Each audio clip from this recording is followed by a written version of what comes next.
Bismillahirrahmanirrahim. Alhamdulillahi rabbil alamin. Wassalatu wassalamu ala asyrafil anbiya'i wal mursalin wa ala alihi wa sahbihi ajma'in bi kulli lamhatin wa nafasin adada ma si'ahu wal muwah wa bihi nasta'in ala umuriddin. Allahumma barik lana fiha, Allahumma barik lana fiha, Allahumma barik lana fi, Allahumma barik lana fi asma'ina wa absarina wa qulubina wa azwajina wa zurriyatina wa tub alaina innaka antat tawwabur rahim. Allahumma barik lana, Allahumma arhamna warham ummata Muhammad wa bishrah li sadri wa yassir. Yang saya hormati Jawatankuasa Madrasah Saidiyah yang hadir pada malam ini, Ustaz Mus'ab, tuan-tuan, puan-puan, hadirin hadirat, para ikhwan tarikat yang saya kasih sekalian. Alhamdulillah, pertama-tamanya marilah sama-sama kita memanjatkan kesyukuran kerana dengan izinnya dapat sama-sama kita hadir ke majlis zikir mingguan pada malam ini. Malam ini tuan-tuan, saya nak menyebut sedikit berkenaan dengan ayat syifa yang kita amalkan tuan-tuan, yang mana kita tahu bahawa amalan ini kita perolehi daripada Syekh Abu Qasim Al-Kushairi. Jadi bila kita sebut berkenaan dengan Syekh Abu Qasim Al-Kushairi, Abu Qasim adalah merupakan ulama besar dalam ilmu tasawuf, lahir di kota Ustua, Naisabur, pada tahun 376 Hijrah ataupun bersamaan dengan 986 Masih. Di antara guru-guru Abu Qasim ataupun Imam Kushairi lah, iaitu Abu Ali Ad-Daqqaq yang merupakan murid kepada Imam Junaid. Kemudian menjadi bapa mentua kepada Imam Kushairi. Dia mula-mula jadi anak murid.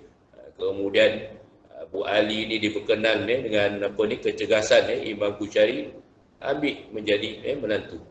Kemudian selain daripada itu, Imam Kushairi juga belajar dengan Abu Qasim Al-Yamani, dengan Abu Bakar Muhammad At-Tusi ataupun dikenali sebagai Imam At-Tusi, kemudian Abu Bakar Al-Bakilani, Al-Asfaraini dalam ilmu akidah.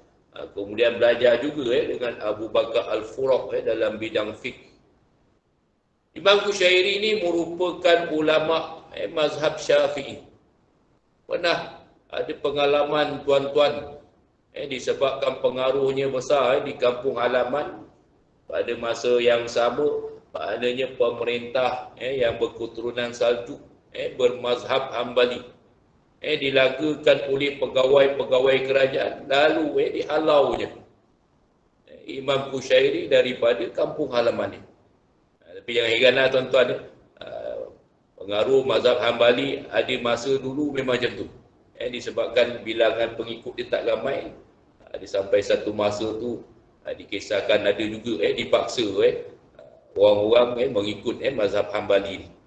Jadi tuan-tuan, hadirin hadirat yang saya kasih sekalian, kita nak bercerita berkenaan dengan ayat syifa yang saya harapkanlah kalau boleh tuan-tuan amalkanlah. Mudah-mudahan tuan-tuan amalkan, lebih-lebih lagi dalam wabak semasa ni. Mungkin ayat 33 nak suruh baca banyak kali tak mampu, tapi ayat syifa ni insya-Allah disebabkan tak berapa panjang. Kita nak ceritalah kisah ini dinukil oleh Imam Tajuddin As-Subki dalam kitab Tabaqat Asy-Syafi'iyah, menghimpunkan ulama-ulama Syafi'i. Kitab Tabaqat Asy-Syafi'iyah Al-Kubra dalam jilid 5 halaman 158 hingga 159 ada menukilkan kisah Imam Kushairi yang satu hari didatangi oleh seseorang bawa anak. Dalam riwayat lain mengatakan anak beliau. Wallahu a'lam. Jadi kita nak cerita maknanya anak ini tadi dibawa dalam keadaan yang sakitnya cukup tenat. Jadi minta kepada imam, minta bantuanlah supaya mendoakan agar anak ini tadi sembuh. Tapi Imam Kushairi dia rasa bingung masa tu. Tak tahu apa nak buat. Jadi tengok je lah. Baca-baca, tengok. Kadang-kadang buntu juga tuan-tuan. Ada masa kita boleh tolong, kita tolong. Kadang-kadang ada masa tak jalan kita nak fikir. Tak jalan tuan-tuan. Itu sebab tuan-tuan mintalah taufik kepada Allah SWT. Mudah-mudahan dapat membantulah insya-Allah. Jadi hinggalah pada malam hari, maknanya beliau bertemu, mimpi bertemu dengan Allah SWT. Mimpi bertemu dengan Allah SWT ni, kalau orang yang tak pernah dengar, mungkin dikata, yo tidak ni Ustaz. Tetapi ramai sekali ulama mengharuskan mimpi bertemu dengan Allah SWT dengan syarat, maknanya mimpi bertemu Allah itu kita tidak mengatakan bahawa dapat melihat Allah dalam bentuk hakiki. Dia dalam bentuk tamsiliyah ataupun senang cakap dalam bentuk abstrak lah. Maknanya keadaan yang boleh difahami bagi orang yang mimpi mengikut kadar ketentuan yang Allah SWT beri pada dia. Kalau kita ambil contoh, maknanya seperti Nabi Muhammad SAW bertemu mimpi Allah SWT, maknanya dalam keadaan berupa pemuda yang cantik, berpakaian baju hijau, kemudian tidak bermisai, tidak berjanggut. Itu gambaran lah nak mengatakan sempurnanya orang itu. Tetapi bukan itu yang dikatakan Allah SWT. Itu sebab kita katakan tamsiliyah. Kerana kita dapat melihat keadaan Allah SWT, melihat Allah lah. Semua orang akan melihat Allah SWT tanpa dipertikaikan oleh semua ulama ahli sunnah wal jamaah pada hari kiamat kelak, pada hari akhirat kelak. Pada masa tu bergantung kepada rezeki ataupun amalan masing-masing. Ada orang sepanjang masa akan melihat Allah SWT.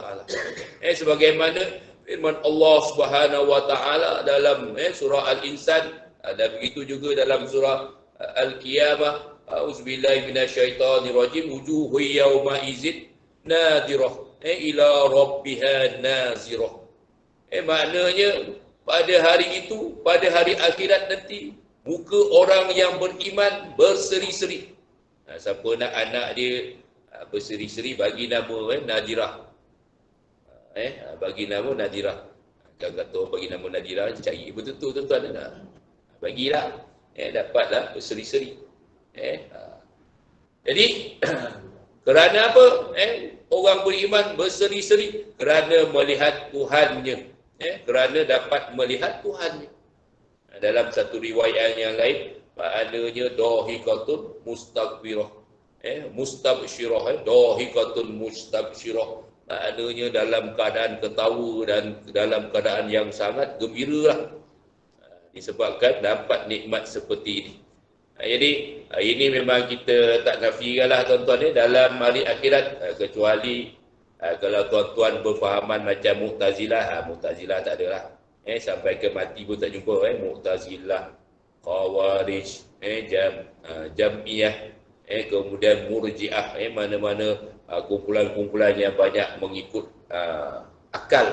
Jadi dia tak dapat menerima, dapat melihat Allah SWT. Jadi maknanya kalau kata kita boleh faham macam ni, ru'yatullah, faham begini, insya-Allah lah. Nanti besok kalau nak cerita dengan orang lah, maknanya senang cerita macam ni lah tuan-tuan. Maknanya majoriti ulama mengharuskan, seperti mana? Seperti kalam Ibnu Arabi. Nanti kalau kita sebut Ibnu Arabi, Ustaz, kenapa Ustaz pilih Ibnu Arabi? Baik, lain-lain maknanya Imam Abu Hanifah, pendiri kepada mazhab Hanafi. Lain-lain seperti Ibnu Hajar Asqalani. Lain-lain maknanya Ibnu Taimiyah sendiri pun mengatakan dalam Majmu' Fatwa. Bin Bas pun sebut juga. Jadi benda ni adakah perkara yang mustahil? Benda ni tak mustahil. Disebabkan karamah yang Allah SWT berikan kepada hamba-Nya. Hamba-Nya yang soleh. Jadi tuan-tuan hadirin hadirat yang saya kasih sekalian, maknanya Imam Kushairi ni mimpi melihat Allah Subhanahu Wa Taala, lalu mengadu kepada Allah perihal anak yang sakit. Ngadu tuan-tuan.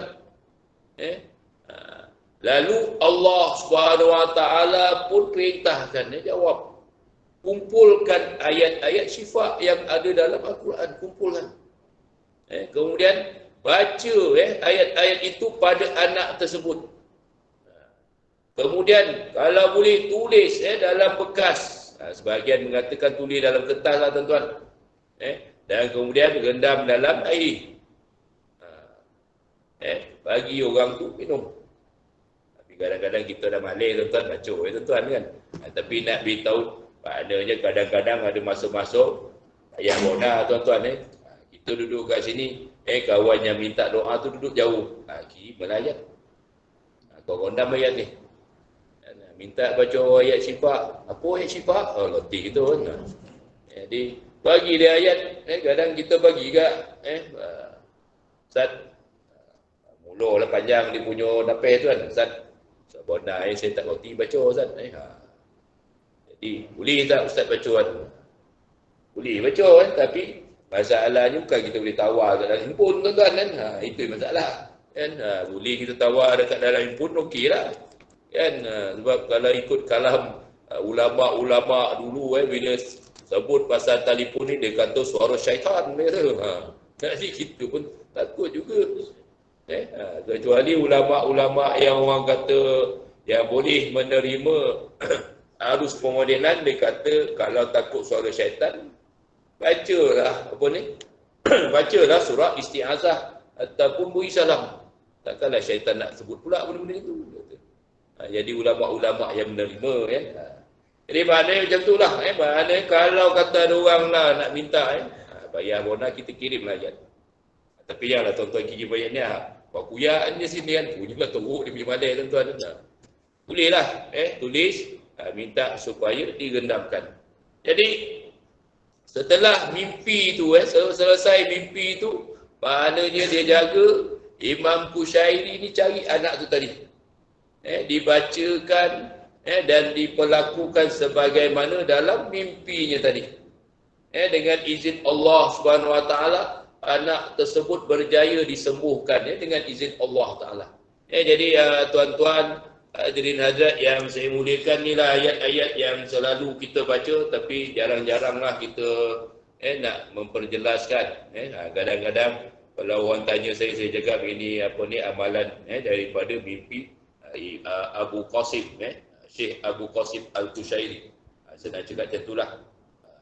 Tapi kalau besok-besok kalau tuan-tuan boleh cerita macam saya sebut malam ni, alhamdulillah lah.